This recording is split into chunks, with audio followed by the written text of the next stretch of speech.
Hey, this is actually a fairly typical vlog of mine, but I'm going to come back here later to talk about some bits near the end of the video.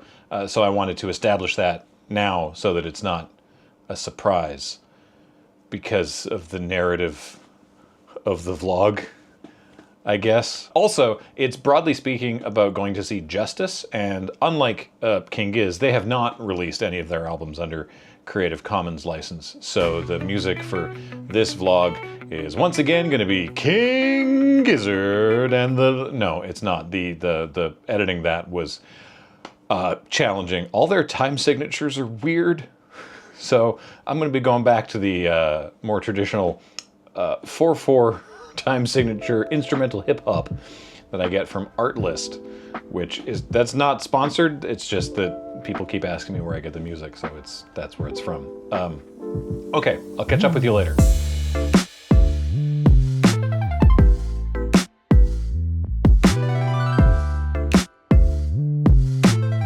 Oh, we are already boarding. All right.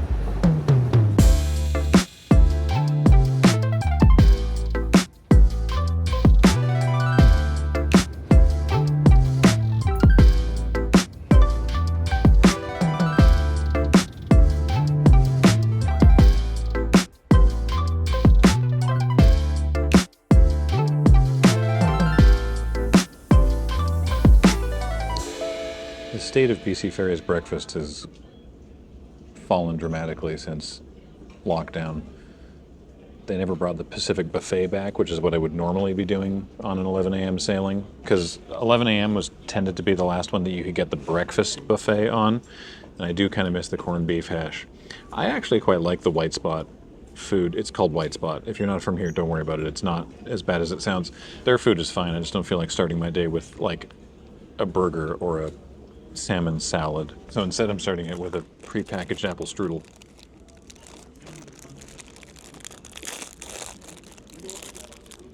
Oh no, this is totally acceptable.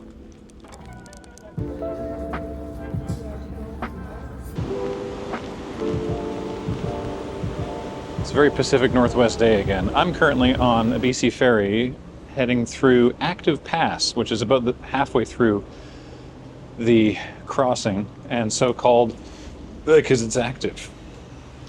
It's the midpoint, so you always pass the other ferry coming the other direction.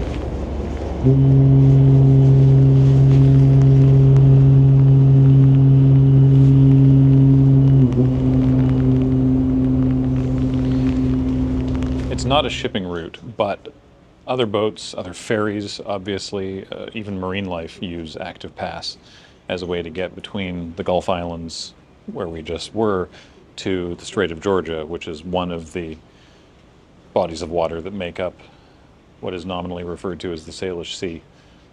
And it's this is where we lose cell phone reception because we're away from the islands. Something aerodynamics, but it's always very calm at the front. Like there's a bit of a breeze, but it's quite calm up here at the front of the boat. So why am I on this boat? It's another concert, actually. You'd think we go to lots of concerts. We really don't. But it turns out that there was a confluence of them, and Justice are playing in Vancouver. I have been kind of obsessed with their concert videos for some time. I think their rather extravagantly named Iris, a Space Opera, is just one of the coolest music performance videos I've ever seen. And I've always wanted to see them in person, and they were playing in Vancouver, and the tickets were like reasonably priced in the landscape of concert tickets in 2024, and so immediately bought 2 tickets to go see them. Now you'll notice it's just me, because we do have a child, and our typical overnight childcare, which is my parents, are not in the country at the moment. So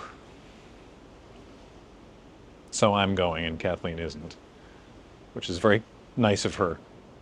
But if we had to decide who among the two of us was more super hyped to see Justice in concert, it would be myself. So I'm thrilled to be going.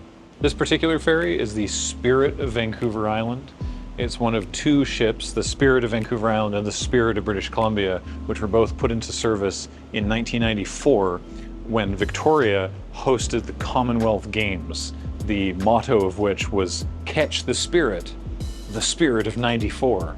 And so BC Ferries sort of leapt on that, and they introduced two ships that are still fine in service as the Spirit ships.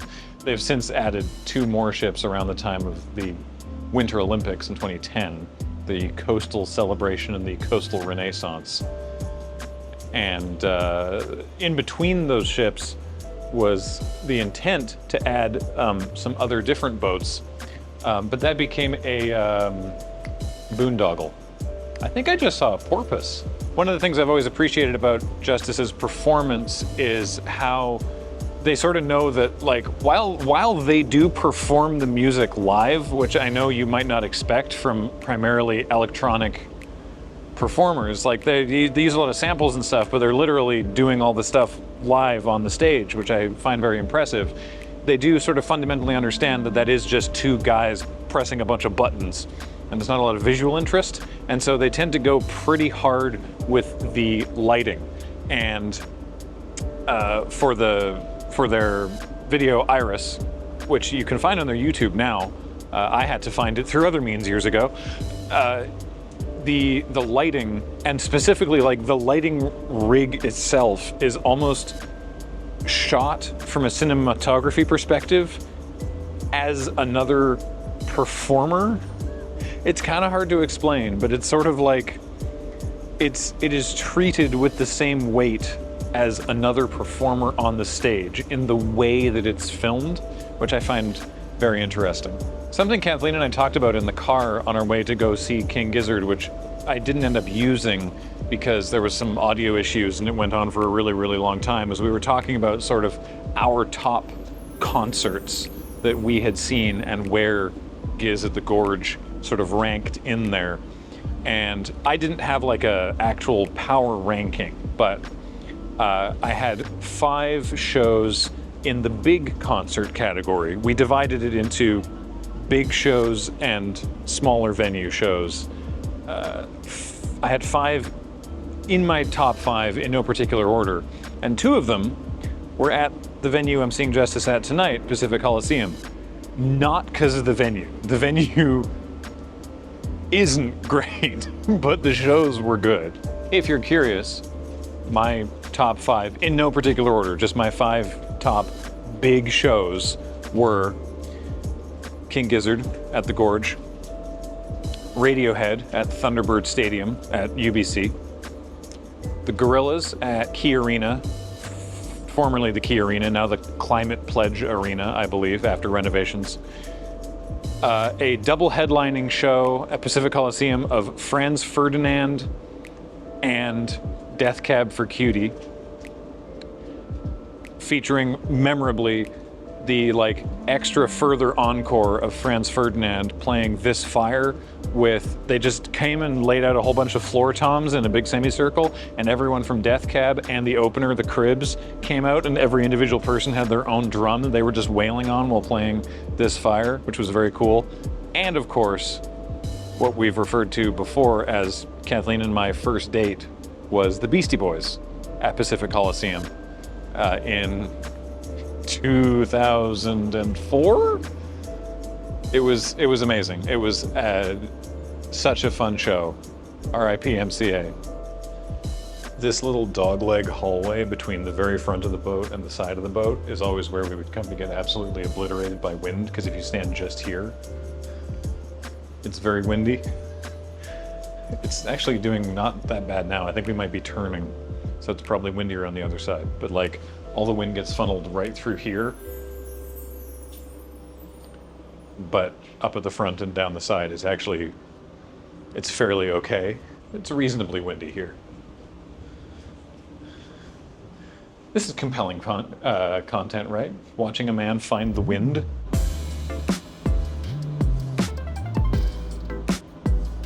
I don't know what that means, that second part. Fall protection zone within gate. It was raining this morning in Victoria, and If it's raining in Victoria, then it's definitely raining in Vancouver, as much as people from Vancouver don't like to admit it.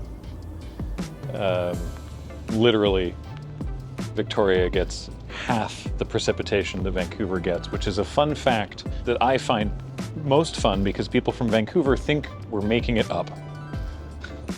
They think that is a libelous slander that Victorians invent to make themselves better than Vancouver. But we don't need to do that because we just are better than Vancouver. Ha ha ha ha ha. I don't actually, truthfully, I really do not have any beef between Victoria and Vancouver. But facts don't care about your feelings. And Victoria is the driest city on the coast and gets literally 50% of the precipitation of Vancouver.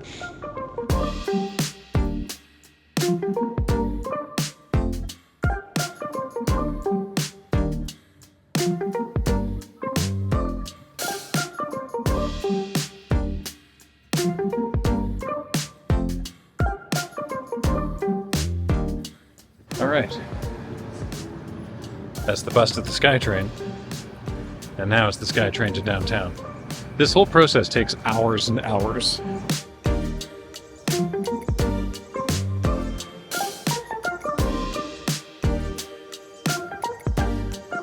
I've made it. I'm downtown. What fun.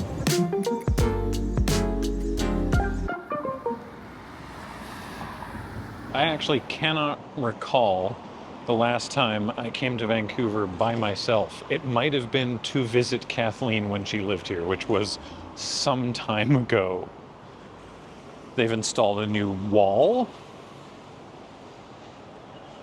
That will be a house at some point. Oh, why did I come this way? The sidewalk is closed. Well, I can't go that way.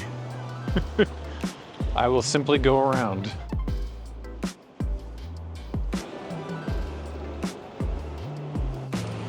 Before I left home, I made sure to grab the compass card, which is for transit here. And we'd been here not that long ago and knew that we had some kicking around. Could only find one of them.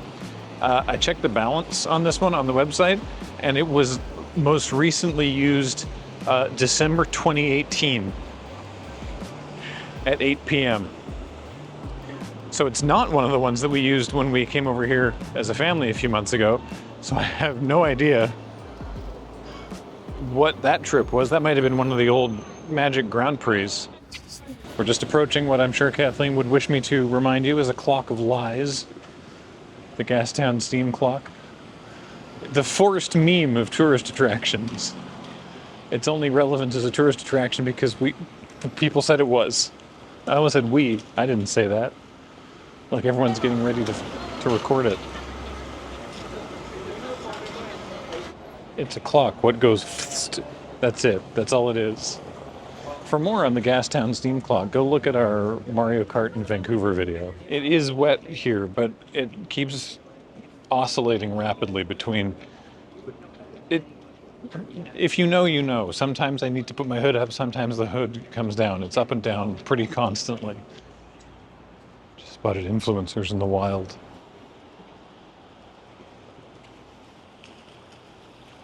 I wonder if K-pop stans ever come around this neighborhood and are like, oh, this is where Twice filmed a video for Likey. Because it's just still weird to me that they shot a K-pop video in Gastown. I'm pretending to film the sign, but there's actually two different pairs of people doing Instagram photography. They're now colliding in the crosswalk. They each have their partner taking photographs. I don't know what the etiquette is here. Anyway, I'm meeting some friends for coffee. I'll catch up with you shortly.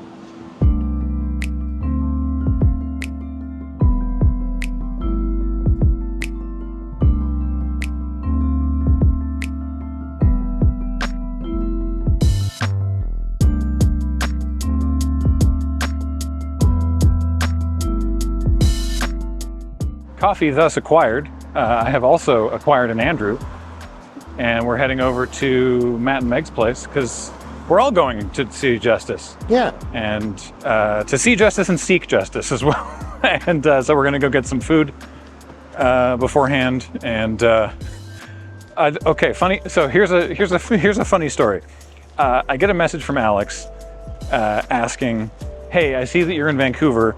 Would it be possible for you to try and shepherd something back to Victoria for me?" And I was like, probably, maybe. It depends on what it is. It's a coin counting machine. All right, that's very Alex. Excellent, good job. So he says, "Here's where the person is," and I'm like, "Is this the name of the building that they live in?" And he's like, "Yeah." I'm like, "Oh, okay," because it was a weird label on the map. And this is just as I was walking into Andrew's building. Yeah. And I saw his parking pass and was like, "Wait, is this the same building?" I'm like, "Hey, Alex, does this person live at this place?" I'm like, "Yes." "Oh, well, I'm in their building, so yes, I suppose I will go and get the thing." I guess I'll go upstairs. The timing could not have been more hilariously planned. And so, yeah, now I have this coin counting machine. It's not light, but it's fairly compact.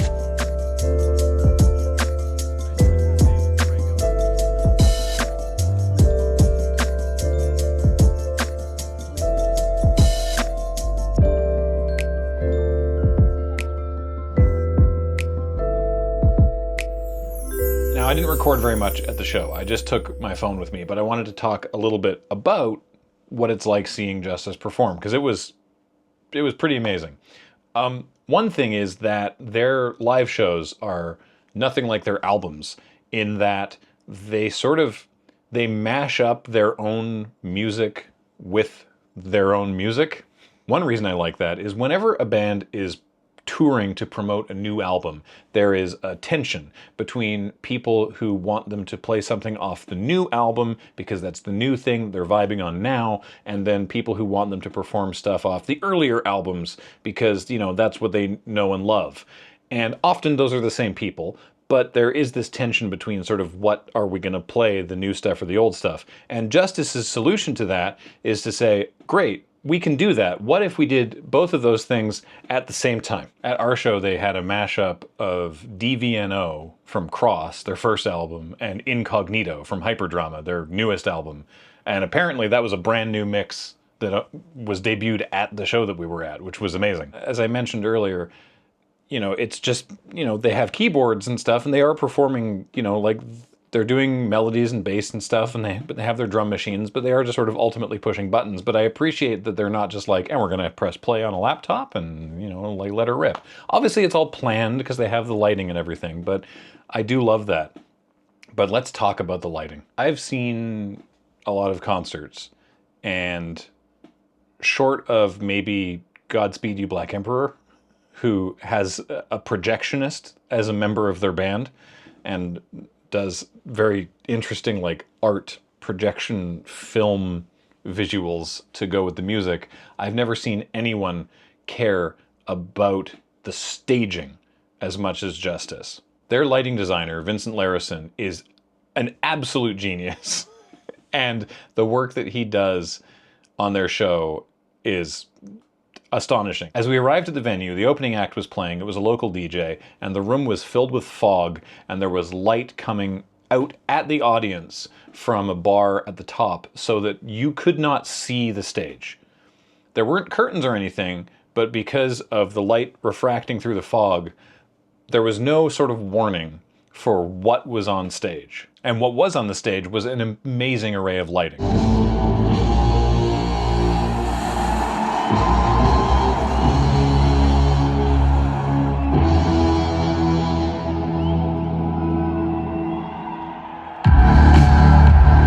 Not just lights sitting on the stage, lights in their podium, lights at the back, a massive wall of them, but critically, these moving, articulated units that had a light bar and then this three-sided unit across them that were both super bright lights, LED panels, and mirrors. And look, this is where I say, if you're a fan of Justice, you should just go see them because it's great. Even if you're only like kind of medium on Justice, I think you should go see one of their shows if you can, because it's an amazing experience. These units I mentioned are on cables and move around the entire show. Everywhere from being a ceiling above them way up in the fly,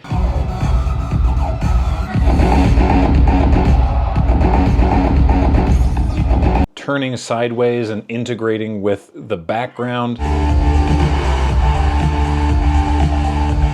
And at one point even lowering down and surrounding the two of them on the stage in a way that was almost claustrophobic.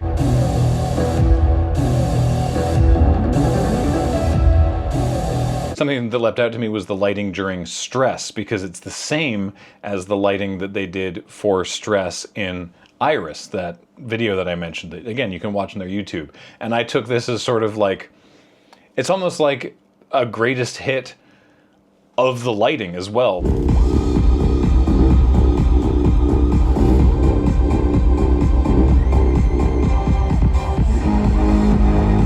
The way that the red lights spin around in this very frenetic way is exactly like they've done before, and I think that it was sort of like, it's a crowd pleaser. It was received so well that it's like, you know, we're playing the hits, not just the music, but also in terms of the lighting. People really like that lighting for Stress, so, you know, we'll give them the lights. I think that's really cool.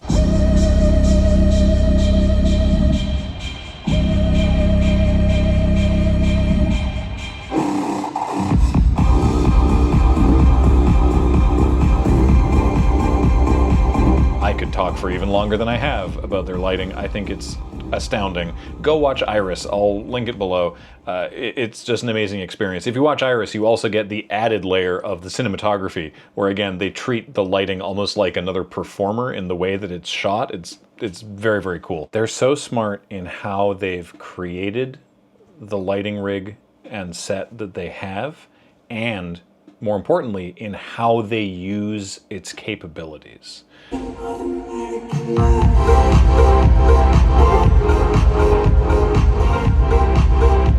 It starts very impressively, like it's always cool. At no point are you bored with the visuals, and a big part of that is that they are careful in how they reveal what the lighting can do.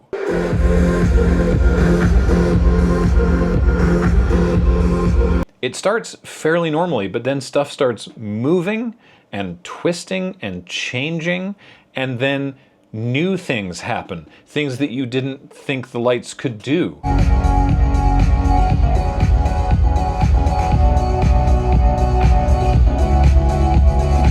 The way that they slowly, over the course of the show, add to what the lights can do is so clever and so well considered that you're always surprised by something new that's happening.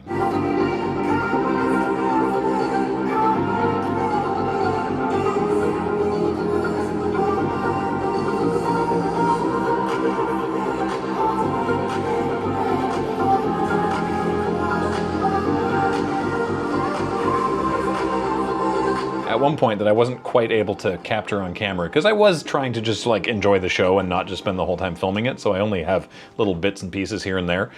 But they added to the unsettlingness of a particular track by sort of like rotating and very quickly stopping the mechanics on these hanging pieces that imparted this bizarre swaying motion in them. And so you had Justice standing in the middle of the stage, and then these lighting rigs all around them that were not just illuminating the room, but illuminated themselves, shaking and twisting in a way that was sort of unsettling, just by, you know, just by turning on and off the rotation very quickly to impart this weird, like, jerky motion on it.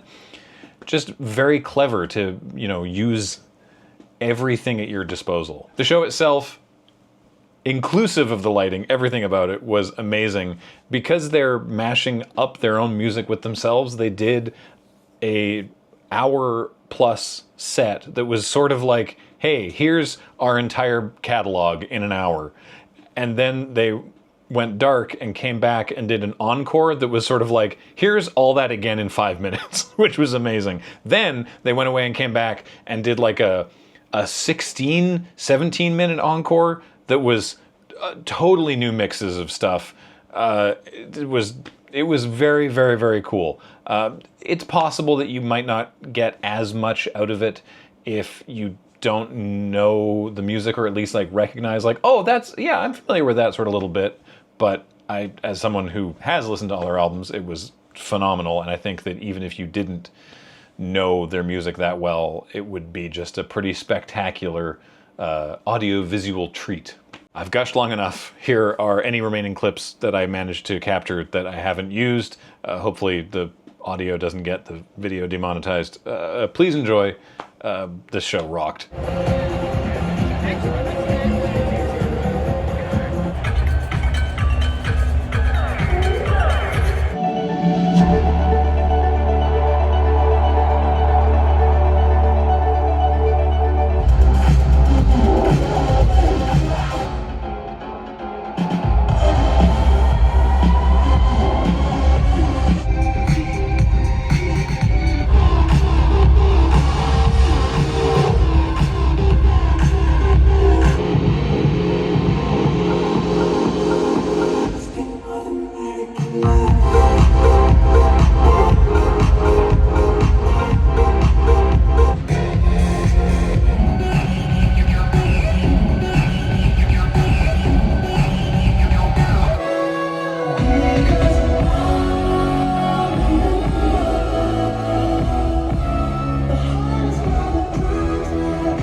Then the fog rolled in and I went to sleep.